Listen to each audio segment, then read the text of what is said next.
Isang mapagpalang gabi po sa lahat. Nakakataba po ng puso ang pambihirang ganitong pagkakataon. Ano po?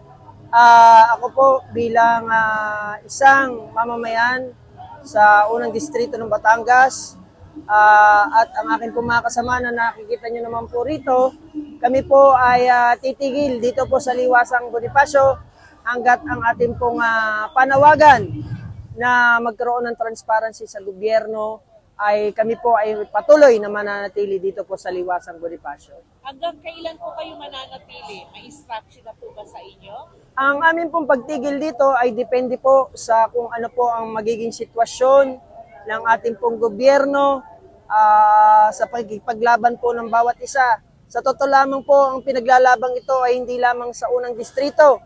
Ang laban pong ito ay laban ng bawat isang Pilipino. Sa nakikita nyo, ito po bang nagtetent ngayon? Ito po ba ay mula sa Batangas?